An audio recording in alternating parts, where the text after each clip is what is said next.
임상까지 진행을 해서 기술 수출하는 것까지.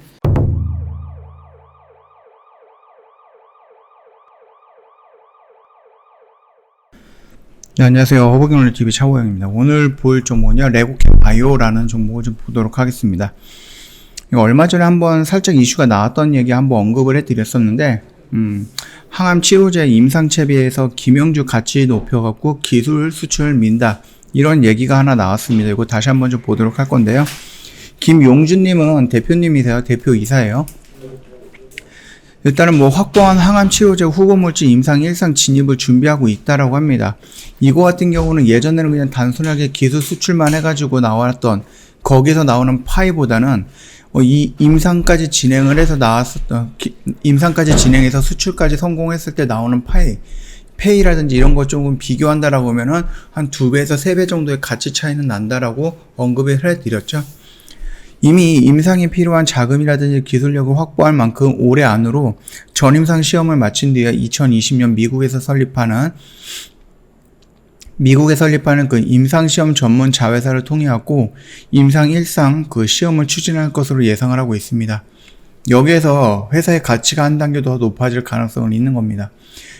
일단 제약바이오 업계에서는 레고캠 바이오가 보유하고 있는 신약 후보 물질이 2022년부터 임상 1상 시험에 진입을 해서 가치를 높인 뒤 기술 수출을 추진할 것이라는 시선이 나오고 있고, 이거는 예전부터 한번 언급을 해드렸던 내용이니까 참고하시면 될 것 같아요. 레고캠 바이오는 발굴 신약 후보 물질을 전임상 시험 단계에서 기술 수출을 해왔죠. 앞서 5월에 528억 원을 들여서 이탈리아 제약회사에서 트롭2 그 단백질 표적 그 항체를 기술 이전 받았습니다. 이거 같은 경우는 유방암이라든지 전립선암 또는 대장암, 췌장암, 난소암 같은 상피암 세포의 그 표면에 많이 나타나고 있는 단백질을 말하는 건데요. 트롭2 같은 경우는 단백질 표적 항체 레고캠 바이오의 항체 약물 적합체, 그러니까 ADC 플랫폼 요 기술을 더해 가지고 2022년에 임상 1상 시험을 추진할 계획이다. 항체 약물 적합체 분야 신약 후보 물질의 개발 단계에서 본격적으로 진입을 했고요. 기술 수출 파트너를 찾는 것뿐만이 아니라 독자적 글로벌 개발을 본격화할 것이다 라고 언급도 되어 있고요. 단백질 표적 항체 신약은 미국 제약회사 이뮤노메딕스가 보유한 유방암 치료제 트로델비와 그 일본 제약사 다이이치 상쿄에서 개발하고 있는 유방암 치료제 후보물질 DS1062 등이 있다라고 합니다. 이뮤노메딕스에서는 2020년 4월에 3중 음성 유방암 항암 치료제죠. 그래서 트로델비를 미국 식품의약국으로부터 품목 승인을 받은 뒤 같은 해 9월 미국 제약사 길리어드 사이언스에 인수되었습니다. 당시 인수 가치가 28조 원에 이르는 거예요. 그러다 보니까는 제가 일전 영상을 꾸준히 보셨는지는 모르겠는데 일전 영상에서도 한번 말씀을 드렸습니다. 이 ADC 플랫폼의 기술력을 갖고 있는 이 레고캠 바이오가 만약에 임상 진행을 해가지고 거기서 좀 안정적으로 성공을 해서 기술 수출이 나온다거나 아니면은 지금 중국이죠. 중국에서 올해 임상 1A상 진행을 하고 있는데 조만간에 중간 결과 발표가 나올 거고, 그 중간 결과 발표가 안정성이 확보가 된다라고 하면은 레고캠 바이오가 갖고 있는 이 ADC 플랫폼, 이 기술력을 가지고 항체를 만들어 좀 합성한 약품, 이 약들의 좀 안정성을 확보가 됐다라고 보면 될 것 같아요. 그렇기 때문에 회사의 가치를 레벨업할 수 있는 또 다른 하나의 수단으로 활용할 수 있다, 그렇게 언급을 해드렸습니다. 다이이치 상교가 2000년 7월 임상 3상 단계에 있는 DS1061을 영국 자회사 제약회사입니다.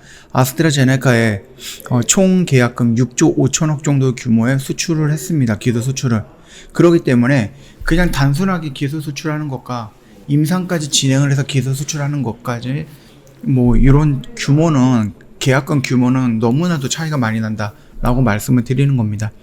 레고캠 바이오가 트로프2 단백질 표적 항체 항암 치료제 후보 물질을 전임상 실험에서 트로델비아 DS1062보다 약효와 안정성에서 더 우수한 효능이 낼 가능성을 확인을 했는데 이거 같은 경우는 실패할 확률도 있는 거예요. 어쩔 수 없습니다.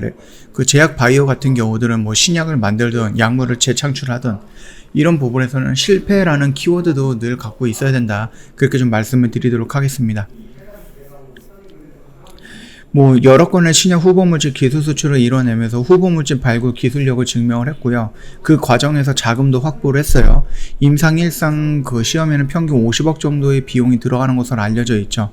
그래서 2015년부터 2020년까지 중국 포순제약, 시스턴 제약, 그 다음에 일본의 다케타 제약, 그 다음에 뭐 영국의 익수다, 뭐 미국의 P6 등과 뭐 5개 제약회사와 항체 약물 적합체 신약 후보 물질 등을 기술 수출을 하면서 매출을 2조 원 가까이 올렸기 때문에 이 50억 정도는 뭐 그렇게 큰 돈은 아니다라고 생각을 합니다. 올해 7월에는 임상시험 및 연구개발 비용 마련을 위해서 제3자 유증도 했죠, 얘네들. 그래서 1,600억까지 현금 마련을 했습니다. 2021년 하반기 미국 보스턴 지역에서 임상시험을 전문으로 하는 자회사를 설립할 계획도 세운 것으로 알려져 있고 이 자회사를 통해 가지고 임상을 진행을 하겠다 그렇게 언급을 했었죠. 제약 바이오 업계 임상 1상 시험을 마친 신약 후보군의 평균 가치가 임상 1상 진입 때보다 1.6배 정도 상승하는 것으로 보고 있고요. 2상, 3상까지 된다라고 하면 2-3배 이상은 월등 훅 하고 넘어갈 수 있다라는 겁니다. 레오켄 바이오는 그동안 평균 3,300억 규모의 수준의 계약 규모로 신약 후보 물질을 기술 수출을 해왔는데 임상 1상을 마친 뒤에는 5천억이 넘는 규모로 기술 수출을 할 수 있게 됐다라는 그런 부분이에요. 글로벌 제약회사 분석기업에 따르면은요, 길리어드 사이언스가 최초 툴을 단백질 표적 유방암 치료제 트로델비아 2026년 27억 달러 약 3조 원의 매출을 거둘 것으로 좀 전망을 하고 있습니다. 그래서 레오켄 바이오의 추가 성장을 위해서 임상 개발 단계에 진입한 후보 물질 확보가 가장 시급한 거고요. 독자 개발 신약 후보 물질을 확보해서 임상 단계에 진입한 뒤 더 높은 가치로 기술 수출하는 것을 목표로 하고 있다는 겁니다. 아싸리 임상 1상, 2상, 3상, 그 다음에 승인 이렇게까지 진행이 되는 게 아니라 임상 1상에서 너무나도 좋은 효과가 있으면 임상 2상까지 진행을 하겠죠. 그리고 거기서도 더 괜찮은 효과가 있다라고 하면 3상까지 진행을 한 상태에서 기술 수출을 하겠죠. 아니면은 단순하게 임상 1상만 해갖고 긍정적인 효과가 나온다라는 것을 확인하고 그 결과를 가지고 나서 기술 수출을 했을 때 적어도 큰 파이가 늘어난다. 즉 1.6배에서 2배까지 정도의 매출 파이를 늘릴 수 있다라는 부분이니까 그 점 참고하시면 될 것 같습니다. 자, 일단은 얘네들이 여기서 우리가 좀 대응을 시작을 했죠. 여기서 좀 진행을 했는데 쫙 밀렸을 때 여기에서 지금 그 대표님이 그 레오켄 바이오 대표가 구속설이 찌라시가 나오면서 밀렸고 이거를 지금 2달 가까이 조정을 받으면서 다시 한번 추세를 했는데 여기서는 이제 뭐 시장이 무너지다 보니까 같이 종목도 무너졌던 부분이고 그럼에도 불구하고 이 라인을 지지한다라고 우리가 좀 예상을 하는 거죠. 그리고 나서 여기서 다시 한번 돌려나가는 모습이 나온 거고 지금 8월 24일입니다. 8월달도 다 갔기 때문에 9월, 10월, 11월, 12월이에요. 기술 수출을 2건만 한다고 해도 요렇게 2달에 한 번씩 해야 되는 부분이다 보니까 아무래도 나쁜 앞에 있는 그 하반기 남아있는 4개월 동안에 어느 정도의 호재성 이슈가 나오지 않을까. 그러면 그 호재성 이슈를 위해서라도 주가가 요 정도까지는 올라가지 않을까. 왜? 여기는 단순하게 박스권이거든요. 그래서 박스권이다라고 봤을 때 여기 라인에서 어떠한 이슈가 나온다라고 하면은 이 박스권 저항 라인을 돌파하면서 추가적으로 올라가고 전고점 라인까지 돌파하는 모습이 나올 수도 있다라는 거, 그 점 참고해 주시면 될 것 같고요. 저희 허브경제TV 홈페이지 놀러 오시면 이벤트 내용 확인할 수가 있는데요. 이 이벤트가 다음 주 화요일까지입니다. 그러니까 오늘 제외하면 영업일 딱 5일밖에 안 남았다라고 생각을 하시면 될 것 같아요. 촉박하다라고 생각하시면 됩니다. 생각보다 빨리 시간이 지나갈 거거든요. 1년에 360만원 부담이 돼서 이번 이벤트 기간 동안에 1년에 120만원을 모시고 있고요. 방송반 체험 기간도 5일 동안 제공을 해드릴 겁니다. 이 부분에 대해서 이해가 잘 안 됐거나 아니면 조금 더 디테일한 상담을 원하시면은 카톡 친구 추가하시고 문의 남겨주시면 되는데 카톡 친구 추가하는 방법 홈페이지에 사진으로 그림으로 올려놨으니까 요거 보시고 천천히 등록을 하시면은 어렵지 않게 저희랑 친구 추가 가능할 거고요. 친구 추가만 되더라도 저희가 드리는 혜택들 여러 가지가 있습니다. 그 부분 다 챙겨가면 좋을 것 같습니다. 자, 오늘 영상 여기서 좀 마치도록 하겠습니다. 영상 도움이 됐다 그러면 구독과 좋아요 한번 부탁드리겠습니다.